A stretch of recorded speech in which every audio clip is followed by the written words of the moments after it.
Welcome everyone to The Galley. This is our first book that contains poetry, so I'm really excited to talk to Ercell about her book. Her book is called The Lament, Selected Poems and Prose, and today we should be learning a lot about the process of writing the book, what the book is about, and why you should get it. Welcome, Ercell. How are you? I'm very well. Thank you very much for having me. I'd also like to thank Far Eastern marketing team for making this possible. Absolutely. Yes, and you want to ask me about the lament and how it came about? Yeah. So if you could start with what the book is in general and how it came to be, that would be great. Many years ago, I was in a writer's workshop, and there was a scout coming up to the workshop looking for new talent or something. So anyway, somehow I was selected to write poetry for Hallmark cards by assignment, and I did that for a couple of years. But all along in the workshop, I was writing my own poetry and my own collections of whatever I was doing, because I got involved in a number of things during that time. However, I continued to write Hallmark, as I indicated, for about a year and a half, 2 years, something like that. And all along I was busy creating things. I wrote The Acknowledgement, which was my first book. And during the time I was writing The Acknowledgement, writing poetry gave me a great sense of relief, because I could do it and it would be over with in a few seconds, a few minutes, whereas the book takes far more time, far more concentration, and that sort of thing. So as I continued to develop my novel, I continued to write poetry on the side, and in the meantime, I was published in a number of anthologies, and that sort of helped to keep me going.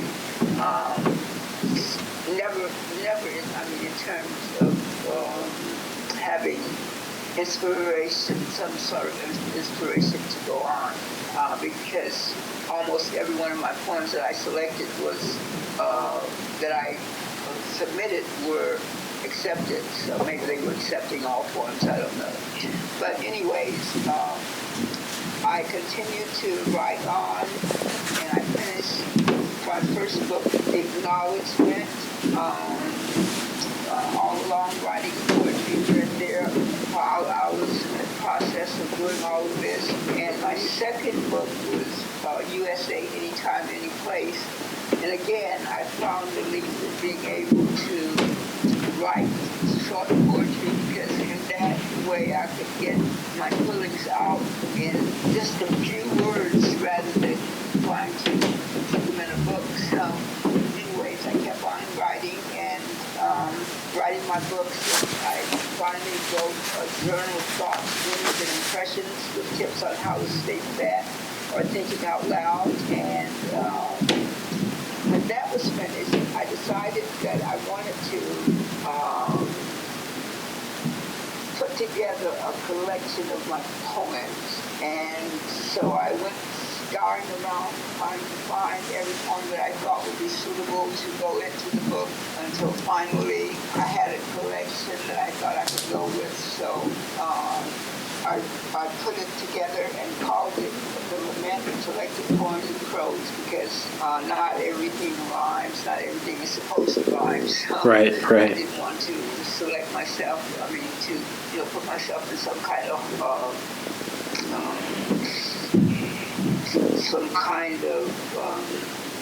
barrier. I could be free to say what I want, and when I wanted to. So that's how this book came about. Great. And in the meantime, I was also, later on, I started going. I went back to school, and I I think in the process of doing all these books, I may have been in college trying to find, because when the acknowledgement was published, I really had hopes of becoming an accomplished writer. And so one of the things that took me back to writing was that I was selected to attend a class by UCLA Extension, and I attended the class as well, but this was a seminar that they were having, that they did have on the campus to introduce they were introducing a panel of writers, and they told the stories about themselves. And there was this one writer in particular I remember who was quite accomplished, and was apologetic about not having a formal education. So I thought I didn't want that to happen to me. So that was one of the things that led me to go back to school, because I wanted to be a successful writer, yet I didn't want to apologize for not having a formal education. So anyways, by the time I got my books written, I had gotten myself very much involved in college. So I got a degree. First I got my AA degree from Compton College, although I didn't pick it up until many, many years later. Then I transferred to Cal State Long Beach, where I studied to be a journalist. I studied professional journalism, and that sort of fitted into what I wanted to do, but I got a little discouraged when I learned that one thing, how much it pays, which is very little, and also how little control I had over my writing, because of course editors who in most cases make your work better. But at this particular time in my life, I was a little, I don't know, I guess strong-headed or whatever it was, but I was very upset on one occasion when the editor, the way the editor did one of the pieces that I had submitted, I was on the faculty, I'm not the faculty, but I was a student in the journalism department. Right. So, anyways, what happened was that one day I had done a story on a garden that they had on campus, and I really loved that story. And when I submitted it, and when I saw it, the editor had juggled things around so much, it really, really upset me. So, and I thought, wow, I don't want to do something. I don't want to get a job that I can get this upset over. So I started, of course I finished the program, and I would have worked in that area had someone hired me, but no one did. So anyways, I had then decided to go into public administration. So, and I had decided upon that profession because I had covered City Hall one summer, and we had written for a local newspaper, and I had gotten kind of acquainted with how the city works, and I became a little interested in that. So I thought, well, maybe I'll get a degree in public administration, and maybe I can get a job in that area. Right. So I completed the degree in public administration. I almost forgot about my writing, almost for a little bit. So anyways, I finished that program, and at that time, what was going on when I finished that program at Cal State Long Beach, I guess I couldn't find work. I couldn't find work in any field that I was educated in. So I sort of went off trail, and I worked at a program here in Compton called, I forget what it was called, but it dealt with sickle cell anemia patients. Right. Testing So I worked there for a while until I transferred into a program that was ran by the state, the city, and the county. So I worked there, and there, during that time, I was selected just because I was there, I think, and had a little background in writing, to do a proposal. And that proposal was funded, so I had worked for a while, until the funds ran out. Right. During that, and by that time, I had decided, let's see, am I going back too far? Let's see. Well, of course, I wanted to be a successful writer, but when that didn't happen, I thought, well, what can I do, and what can I do with my life? So I got a catalog from Cal State Dominguez, and I selected a program in education with an emphasis on counseling.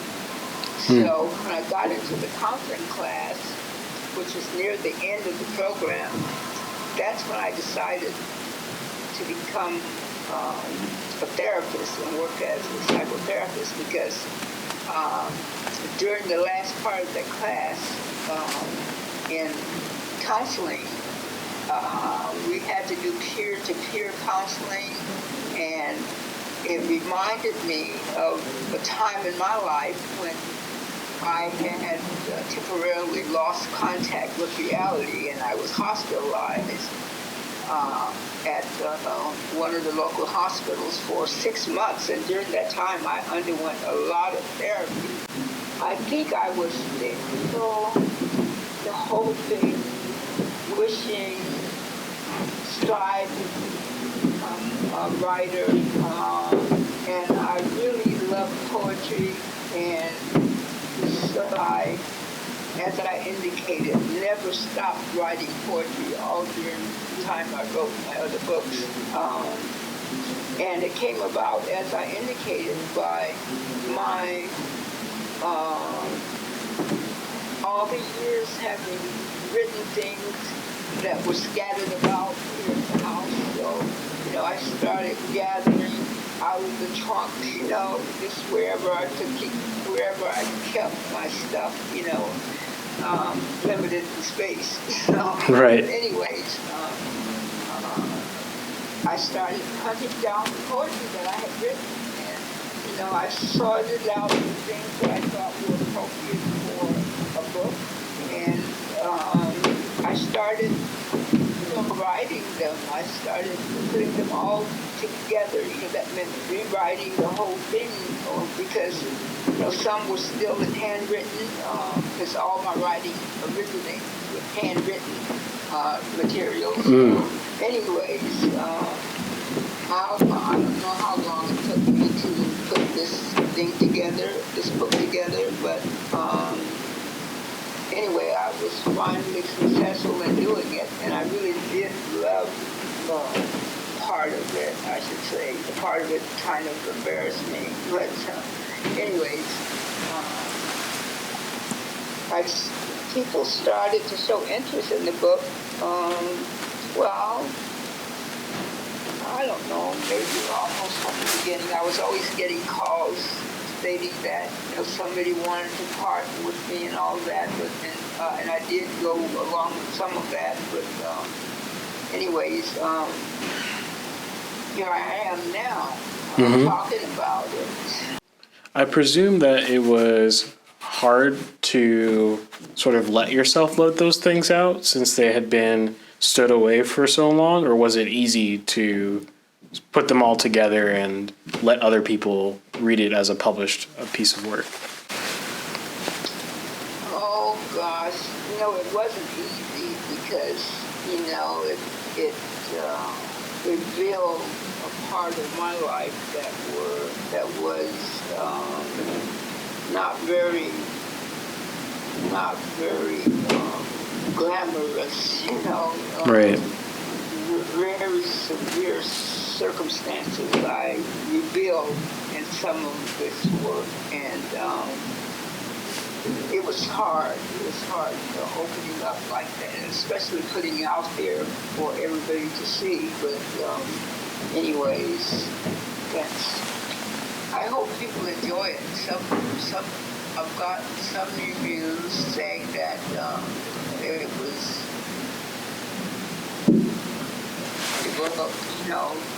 from the beginning to the end. It was sort of like I forget what the review said, but they liked it. I read one review that described your book, I think, as, quote, beautiful and emotional and intense and humble. So I thought those contrasts were very beautiful, and it made me excited to see if you had any more feedback that you got from people. Do you hear a lot back from people who have read the book? Not a lot, really. Mm-hmm. I haven't had much feedback on it. This comes as new to me. This whole thing is new to me, Yeah. Talking about the book. Why do you think that the reviewer might have used those adjectives, the beautiful and humble and intense, and what about your book do you think brings that out to people? Well, I think what brought that out was my putting my own feelings out, and I think maybe people felt it. I think that people enjoy it because they can identify in some portions, bygones to sorrow, I love you. Right. Could I just share? I don't know. I could share a few of these poems. Yeah, if you want to read a section. It says, this one says, yesterday, notebooks of love letters remind me of the day when I gazed upon the sun to feel her loving rays. Now those rays are gone, while my heart has ceased to beat. For the precious day I see you, to stand beneath your feet. Strange, I know it may seem, you are now no more my dream, but the same as water is to a stream, you still stand tall amidst my scheme. Okay. Beautiful. Does reading your own words again bring back those times? Because I know I'm a screenwriter, so a lot of times I write certain things, even if they're not about myself. I write things, in a certain mind state, and even if I'm not in that state anymore, and I reread my words, it brings me back to that place that I was when I, wrote the material. Yeah. Same with me, yes. Yeah. Yeah. Yeah. Yeah, that was the point. Like, I'd almost rather be dead than here, Yeah. My heart beats rapidly. Yeah. No. The highest peak. Everyone and everything annoys me. The sound of the radio, like the grinding of steel. I'm at such unrest while waiting for the moment when you'll knock on the door. When you knock quietly on the door.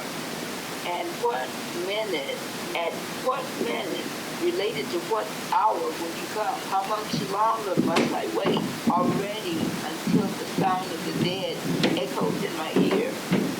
Until my only consolation was to chat with nature's weeds that grow from the branches in the stillness of the night, until my soul left my body in quest of yours. The end of time, let it be now. Yeah. So yes, I remember everything when I was in those states, everything I read. Oh, at the institution, I love that one. Let's see. Mm-hmm.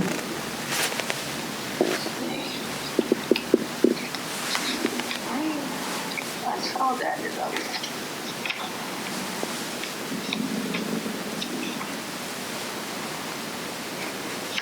Let's see.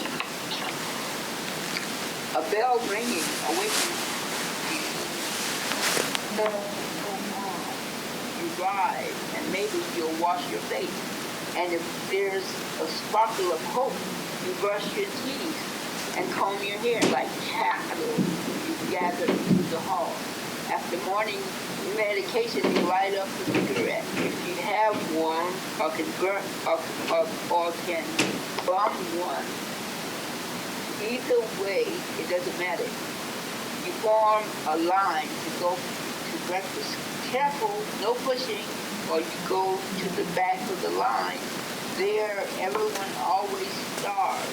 Medicine makes you hungry. You eat like it's your last meal because that's all you have. You gather in the day hall where you wait till lunch, and after the lunch you wait for dinner. If there is an empty seat, you crawl into it and sleep just to get the hand on the clock. You watch so closely on the big wall.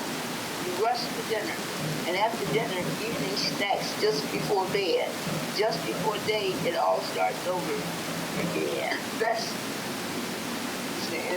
in the mental institution. Yeah, for sure. Yeah, and I was there for 6 months. Wow. And I had some question a lot. I don't know.